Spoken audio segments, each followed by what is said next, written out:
Hi சொந்தங்களே, எப்படி இருக்கீங்க? அமெரிக்காவில் ஹவுசிங் கிரைசிஸ் அப்படின்னு ஒன்று போயிட்டுருக்கு. வீடு வாங்க முடியறதில்ல, ரொம்ப வீடு கிடைக்கிறதே கஷ்டமாக இருக்குது அப்படின்னு சொல்லி நிறைய பேர் புலம்புனாங்க. அதனால ஒரு கேம்பெயினை நடத்தினாங்க. மேக் ஹவுசிங் அஃபோர்டபுள் அகெயின் அப்படிங்கிற மாதிரி ஒரு சில ஸ்லோகன்லாம் வச்சு நாங்கள் ஒரு சில ஸ்டெப் எடுக்கிறோம் அப்படிங்கிற மாதிரி அவங்க இப்போ இருக்க அட்மினிஸ்ட்ரேஷன் பண்ணிட்டு இருந்தாங்க. அதோட தொடர்ச்சியாக இப்போ என்ன பண்ணியிருக்காங்கன்னா, 2 நாளைக்கு முன்னாடி அவங்க இன்ஸ்டிடியூஷனல் இன்வெஸ்டர்ஸை நாங்கள் சிங்கிள் ஹவுஸ் ஹோம் வாங்க விடாமல் பேன் பண்ணுறோம் அப்படிங்கிற மாதிரி ஒரு எக்ஸிக்யூட்டிவ் ஆர்டர் சைன் பண்ணாங்க. ஸோ இதுனா என்ன? இதனால் மக்கள் இங்கே நிறைய பேச ஆரம்பிச்சிட்டாங்க. ஓகே, இதுக்கப்புறம் ஹவுசிங் ப்ரைஸ்லாம் கம்மியாயிடுமா, மார்ட்கேஜ் கம்மியாயிடுமா, இதனால் ஏதாவது நன்மை இருக்குமா அப்படி இப்படின்னு சொல்லிட்டு இங்கே விவாதம் போக ஆரம்பிக்குது. ஸோ இந்த ஆக்சுவல் எக்ஸிக்யூட்டிவ் ஆர்டர் என்ன பண்ணுது அண்ட் இதனால் என்ன நடக்கிறதுக்கு வாய்ப்பு இருக்குது அண்ட் இங்கே இருக்க கிரிட்டிக்ஸ்லாம் என்ன சொல்கிறாங்க, இதை வச்சுக்கிட்டு நாம் ஏதாவது பெருசாக பிளான் பண்ணணுமா அப்படின்னு இந்த வீடியோவில் ஃபுல்லாக பார்க்கலாம் வாங்க. இந்த பேரே பார்த்தீங்கன்னா ரொம்ப வித்தியாசமாக இருந்துச்சு. எப்படின்னா, stopping Wall Street from competing main street home buyers. அவங்க பேரை பார்க்கும்போது தெரியும், அவங்க மெயின் ஸ்ட்ரீட் அப்படிங்கிறது நம்ம நார்மலாக இருக்கிற மெயின் ஸ்ட்ரீட்டையும், வால் ஸ்ட்ரீட் அப்படிங்கிறது இன்வெஸ்டர்ஸையும் குறிக்கிறாங்க. ஸோ இன்வெஸ்டர்ஸ் சிங்கிள் ஃபேமிலி ஹோமை கம்பீட் பண்ணக்கூடாது அப்படிங்கிறதுக்காக நாங்கள் ஸ்டாப் பண்ணுறோன்ற மாதிரி அந்த பில் பேர் போட்டிருக்கு. அண்ட் இந்த எக்ஸிக்யூட்டிவ் ஆர்டரில் அவங்க மெயினாக என்ன பாயிண்ட்ஸ் டிஸ்கஸ் பண்ணியிருக்காங்க அப்படின்னு பார்த்தீங்கன்னா, வீடு வாங்குறது அப்படிங்கிறது ஒரு அமெரிக்கன் ட்ரீம். இது இந்த மாதிரி இன்ஸ்டிடியூஷனல் இன்வெஸ்டர்ஸ்னால என்ன ஆகுதுன்னு பார்த்தீங்கன்னா, நார்மலான மக்களால் வீடு வாங்க முடியறதில்ல அப்படின்ற ஒரு ப்ராப்ளம் ஸ்டேட்மெண்ட்டை அவங்க மென்ஷன் பண்ணுறாங்க. ஸோ இன் ஷார்ட், இந்த எக்ஸிக்யூட்டிவ் ஆர்டரில் என்ன இருக்குன்னா,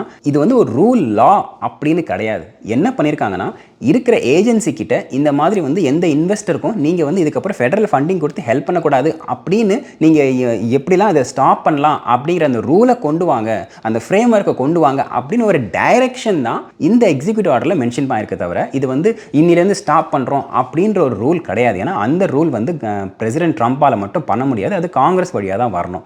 ஸோ இப்போ இருக்கிற ஏஜென்சியை வச்சு நம்ம என்ன பண்ண முடியுமோ அதை ஸ்டாப் பண்ணலாம் அப்படிங்கிற மாதிரி தான் அவங்க ஒரு டைரக்டிவ் தான் கொடுத்துருக்காங்க. இது ஒரு இம்பார்ட்டன்டான பாயிண்ட். சரி, இந்த டைரக்டிவ்னால என்ன ஹெல்ப் இருக்கும் அப்படின்னு கேட்டிங்கன்னா, ஒயிட் ஹவுஸ் சைட்லேருந்து இந்த பாயிண்ட்ஸ்லாம் அவங்க முன்வைக்கிறாங்க.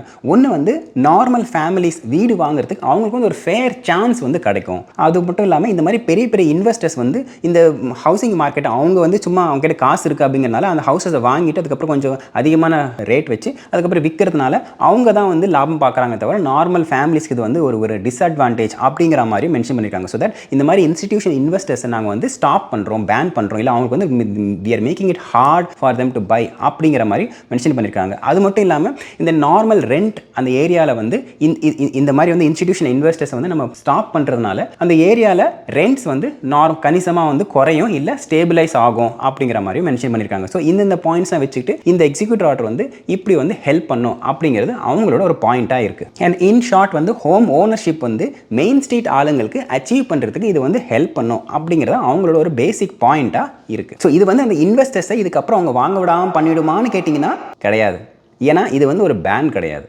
ஏன்னு பார்த்தீங்கன்னா, ஒருவேளை இங்கே 60 டேஸ்க்குள்ளே இந்த கவர்மெண்ட் ஏஜென்சிஸ் எல்லாம் ட்ரம்ப் அட்மினிஸ்ட்ரேஷன் சொன்ன மாதிரி இந்த கவர்மெண்ட் ஏஜென்சிஸ்லாம் ஒரு ஃப்ரேம் ஒர்க் கொண்டு வராங்கன்னு வச்சுக்கோங்களேன், இதெல்லாம் நாங்கள் பண்ண போகிறோம், இந்த மாதிரி பாலிசி சேஞ்சஸ் பண்ணுறதுனால இந்த மாதிரி இன்ஸ்டிடியூஷன் இன்வெஸ்டர்ஸ்க்கு நாங்கள் சிங்கிள் ஃபேமிலி ஹோம் பை பண்ண விடாமல் நாங்கள் ஸ்டாப் பண்ண போகிறோம்னு ஒரு பாலிசி சேஞ்ச் ஒர்க் கொண்டு அது அப்ரூவ் ஆச்சுன்னா கூட என்ன நடக்குதுன்னு பார்த்தீங்கன்னா, ஃபெடரல் சைட்லேருந்து ஃபண்டிங் மட்டும்தான் அந்த இன்ஸ்டிடியூஷன் இன்வெஸ்டருக்கு போகாதே தவிர, அவங்க கையில் மணி இருந்துச்சுன்னு வச்சுக்கோங்களேன், ப்ரைவேட் எக்விட்டி இருக்கோ இல்லை அவங்க கையில் மணி இருந்துச்சுன்னா அந்த மணியை வச்சு they can still buy. So இங்கே என்னென்னா, நீங்கள் அந்த மாதிரி ஒரு இன்ஸ்டிடியூஷன் இன்வெஸ்டருக்கு ஃபெடரல் சைட்லேருந்து வர ஹெல்ப்பை தான் ஸ்டாப் பண்ணுறாங்க. ஒருவேளை இது பாஸ் ஆச்சுன்னா கூட, இன்னும் பாஸ் ஆகலை, ஏன்னா அவங்க ஃப்ரேம் ஒர்க் கொண்டு வரணும், அதுக்கப்புறம் ஒயிட் ஹவுஸ், அது நிறைய ஸ்டெப்ஸ் இருக்குன்னு வச்சுக்கோங்களேன். பட் இருந்தாலும் இப்போ ஒரு விவாதத்துக்கு அது பாஸ் ஆகுது, அந்த ஃப்ரேம் ஒர்க் பாலிசி சேஞ்ச் பண்ணுறாங்க அப்படின்னா கூட ஃபெடரல் கவர்மெண்ட் சைட்லேருந்து வர அந்த ஹெல்ப் மட்டும்தான் அந்த ஃபண்டிங்கை மட்டும்தான் ஸ்டாப் பண்ண முடியுமே தவிர, அந்த இன்ஸ்டிடியூஷன் இன்வெஸ்டர் கையிலேயே காசு இருந்து அவர் வாங்குறாரு அப்படின்னு முடிவு பண்ணாங்கன்னு வச்சுக்கோங்களேன், ஒரு கம்பெனி வாங்குதுன்னு வச்சுக்கோங்களேன், அப்போ இதை ஸ்டாப் பண்ண முடியாது. இந்த எக்ஸிக்யூட்டிவ் ஆர்டர் ஃபெடரல் ஃபண்டிங்லேருந்து வரதை மட்டும் தான் ஸ்டாப் பண்ணுது. இது ஒரு இம்பார்ட்டன்டான டிஸ்டிங்ஷன். இதை நிறைய இடத்துல மென்ஷன் பண்ணுறதில்ல, அதனால இதை நோட் பண்ணிக்கணும். சரி, எப்படியும் ஒரு பாலிசினா அதுக்கு ஒரு கிரிட்டிக்ஸ் இருப்பாங்க இல்லையா? இந்த இன்வெஸ்டர் சைட்லேருந்து அந்த குரூப்பில் என்ன பேசிக்கிறாங்கன்னா, ஃபைன், இது ஒரு பிரச்சனை, ஓகே, ஆனால் இன்ஸ்டிடியூஷன் இன்வெஸ்டர்ஸ் எந்த அளவுக்கு சிங்கிள் ஃபேமிலி ஹோமை ஹோல்டு பண்ணியிருக்காங்க இப்போதைக்கு ஒரு டோட்டலாக அப்படின்னு பார்த்தா, வெறும் 1-3% வரைக்கும் மட்டும்தான் அவங்க அந்த சிங்கிள் ஃபேமிலி ஹோமை ஹோல்டு பண்ணியிருக்காங்க. ஸோ நீங்கள் ஒருவேளை நீங்கள் அப்படியே 100% 100% ஸ்டாப் பண்ணிட்டீங்க, அந்த 3% வந்து ஃப்ரீஸ் ஆயிடுச்சு அப்படின்னா கூட மீதி 97% இஷ்யூ வந்து எங்களால் இல்லை. அப்போது நீங்கள் இந்த ஹவுசிங் மார்க்கெட்டில் இப்போ ஒரு கிரைசிஸ் இருக்குது. ஏன்னா வந்து நிறைய சிங்கிள் ஃபேமிலி ஹோம் உங்களால் வந்து பார்க்க முடியறதில்ல. நீங்கள் அப்படியே போனாலும் ரொம்ப ஹையான ப்ரைஸாக இருக்குது, நிறைய ஹோம்ஸ் வந்து கிடைக்கல, சப்ளை அண்ட் டிமாண்ட் வந்து நிறைய பிரச்சனைகள் இருக்குது. ஸோ இந்த பிரச்சனைகள் எல்லாம் நாங்கள் வந்து 1 to 3% ஹோல்டு பண்ண ஹோம்ஸ்னால எப்படி சால்வ் ஆகும்? நீங்கள் வந்து அந்த 97% பிரச்சனை வந்து வேறு இடத்துல இருக்குது, சப்ளை அண்ட் டிமாண்ட் வந்து அதை நீங்கள் வந்து அதை ஃபிக்ஸ் பண்ணணும் அப்படிங்கிற மாதிரி அவங்க சைடில் என்ன பண்ணுறாங்கன்னா அவங்களோட அந்த இதை நியாயப்படுத்திக்கிறதுக்கு அவங்க சைடில் ஒரு விவாதமான பாயிண்ட்டாக வைக்கிறாங்க.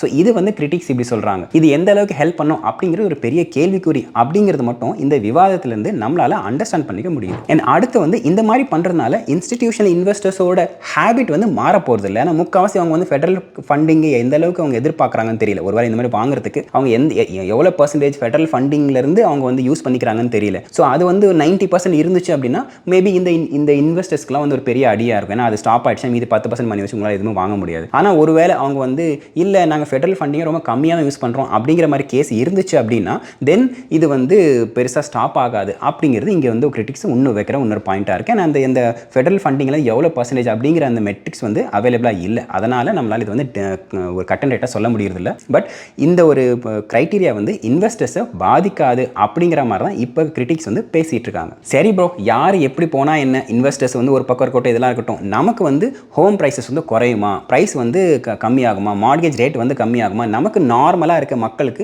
இதாவது யூஸ்ஃபுல்லாக இருக்குமா அப்படின்னு பார்த்தீங்கன்னா இந்த ரூல் இப்போ இருக்கிற இந்த கட்டத்தில் இது வந்து பெருசாக ப்ரைஸ் ட்ராப்க்கோ இல்லை மார்கேஜ் ரேட் ட்ராப்க்கோ இது வந்து எந்த ஒரு வழியும் வகுக்கிறது இல்லை அப்படிங்கிறது இங்கே இருக்க எக்ஸ்பர்ட்ஸோட ஒரு ஒப்பீனியனாக இருக்குது. அது ஏன் அப்படின்னு சொல்கிறாங்கன்னா இது வந்து ஃபஸ்ட்டு அவங்க வந்து it's not a complete ban. ரெண்டாவது மார்கேஜ் ரேட் எல்லாமே பார்த்தீங்கன்னா ஃபெடரல் ரிசர்வ் அவங்க இன்ட்ரெஸ்ட் ரேட் எவ்வளோ வந்து குறைக்கிறது இன்க்ரீஸ் பண்ணுறதை வச்சு தான் வந்து மாறுமே தவிர இது வந்து இந்த எக்ஸிக்யூட்டிவ் ஆர்டர்னால இந்த மார்கேஜ் ரேட் வந்து குறையிறதுக்கு சான்ஸ் வந்து இல்லை அப்படின்றது அவங்க ரெண்டாவது பாயிண்ட்டாக இருக்குது. அண்ட் மூணாவது பாயிண்ட் வந்து நம்ம முதல்ல சொன்ன மாதிரி இந்த பர்சன்டேஜ் வந்து ரொம்ப கம்மியாக தான் அவங்க ஹோல்டு பண்ணுறாங்க. அதை வந்து குறைக்கிறதுனால மீதி 97% ஆஃப் அந்த ப்ராப்ளம் வந்து போகாது, அதுக்கும் ஏதாவது டைரக்டிவ் வந்து எடுக்கணும் அப்படிங்கிறதும் அவங்களோட ஒரு பாயிண்ட்டாக இருக்குது. அண்ட் அது போக ஃபர்ஸ்ட் ஆஃப் ஆல் அவங்க வந்து சிங்கிள் ஃபேமிலி ஹோம்னா என்ன டிஃபைன் பண்ணுறாங்க, அண்ட் அதே மாதிரி வந்து இன்ஸ்டிடியூஷனல் இன்வெஸ்டர்ஸ்னால் அவங்க எப்படி டிஃபைன் பண்ணுறாங்கன்றது வச்சும் இருக்குது. நீங்கள் வந்து ஒரு $100 million மேலே இருக்கிறவங்க மட்டும்தான் இன்ஸ்டிடியூஷனல் இன்வெஸ்டர்ஸ்னு டிஃபைன் பண்ணுறாங்கன்னு வச்சுக்கோங்களேன். அண்ட் ஆப்வியஸ்லி 100 million கீழே இருக்கிற கேபிட்டல் இருக்க கம்பெனிஸோ இல்லை வந்து இன்வெஸ்டர்ஸோ அவங்களுக்கு எந்த இதுவும் பாதிக்காது. ஸோ அவங்க தாராளமாக போய் ஹோம்